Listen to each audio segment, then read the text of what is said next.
আসসালামু আলাইকুম। আজকে যে শেয়ারটা নিয়ে কথা বলবো, আজকের এই শেয়ারটা নিয়ে কথা বলার জন্য আপনাদের মধ্যে থেকে অনেকেই রিকোয়েস্ট করেছেন।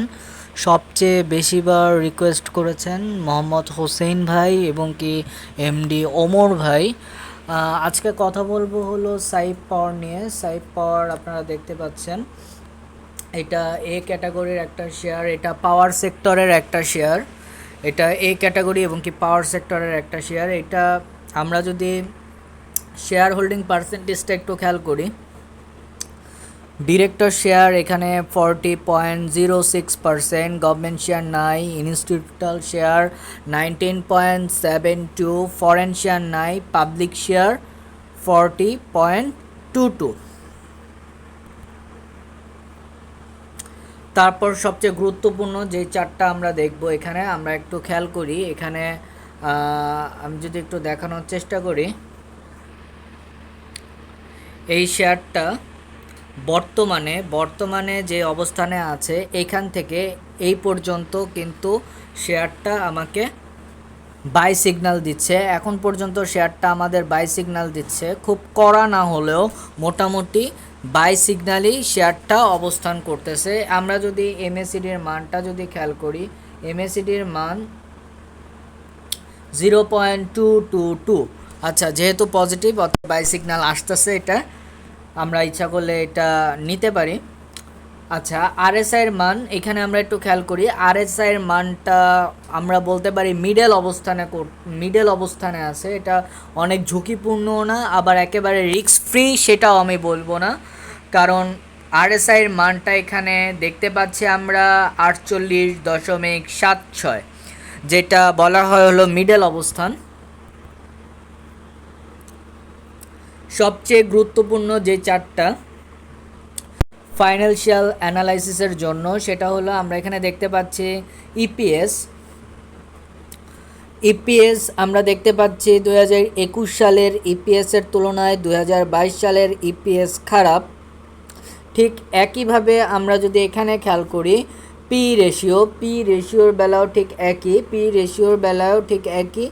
এখানে আমরা দেখতে পাচ্ছি 2021 সালের পি রেশিওর তুলনায় 2022 সালের পি রেশিও বেশি, যেটা খারাপ লক্ষণ। এখানে আমরা একটা জিনিস খেয়াল করি, সেটা হলো নেট প্রফিট আফটার ট্যাক্স। এইখানের ধারাবাহিকতাটা যত ভালো হবে, যেই শেয়ারের নেট প্রফিট আফটার ট্যাক্সের ধারাবাহিকতা ক্রমবর্ধমান বা বৃদ্ধির ধারাবাহিকতাটা যত ভালো হবে, আমরা ওই শেয়ারটাকে তত ভালো হিসাবে জানব।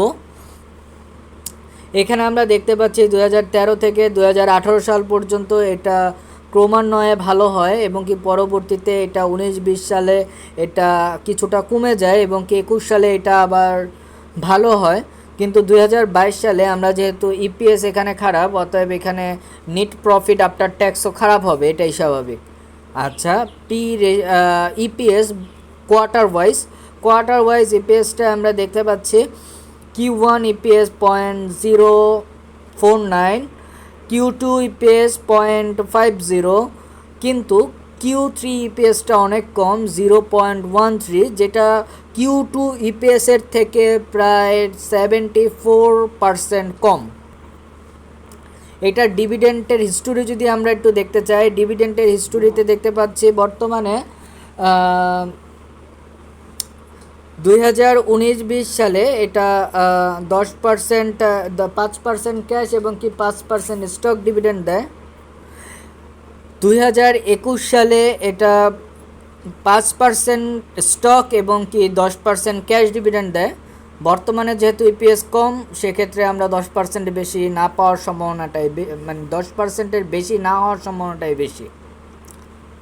এখানে আমরা একটা জিনিস খেয়াল করি, এখানে আমরা যে চারটা দেখতে পাচ্ছি, রিসেন্ট কিছু ডেটের সবচেয়ে বেশি ট্রেড হয় হলো 1/9/2022, সেটা টাকা অনুপাতেও সবচেয়ে বেশি ট্রেড হয় এই দিনে এবং কি শেয়ার অনুপাতেও সবচেয়ে বেশি ট্রেড হয় এই দিনে। এখানে আমরা দেখতে পাচ্ছি রিসেন্ট কিছু দিনের প্রাইজের তালিকা, বর্তমানে প্রাইসটা একটু বেশি। এখানে আমরা যেটা দেখতে পাচ্ছি সেটা হলো সর্বনিম্ন প্রাইস এখানে দেখতে পাচ্ছি 32 টাকার আশেপাশে এবং কি সর্বোচ্চ প্রাইস দেখতে পাচ্ছি 4 সেপ্টেম্বর 2022 34 টাকা আশেপাশে, সরি 36 টাকার আশেপাশে। এখানে আমরা দেখতে পাচ্ছি ক্যান্ডেলের খুব স্পষ্ট বিষয়গুলো আমাদের সামনে চলে এসেছে। এখানের যে এমএসির রেখাটা আমরা দেখতে পাচ্ছি, এই রেখাটা অনেক আগে হওয়ার কারণে বর্তমানে এটা সেল সিগন্যাল দিচ্ছে এখানে, বাট এটা আমাদের বর্তমান প্রেক্ষাপটে এটা বাই সিগন্যাল দিচ্ছে। এছাড়া এখান দিয়ে আমরা আরও একটা জিনিস দেখতে পাচ্ছি, এটা 1 আগস্ট 2022 এটা বাই সিগন্যাল দেয় এবং যা ধারাবাহিকভাবে অব্যাহত থাকে হলো 5 সেপ্টেম্বর 2022 পর্যন্ত। পরবর্তীতে এটা সেল সিগন্যাল দিয়েছে, সেল সিগন্যালের পর এখন আবার বাই সিগন্যালে চলে আসছে শেয়ারটা।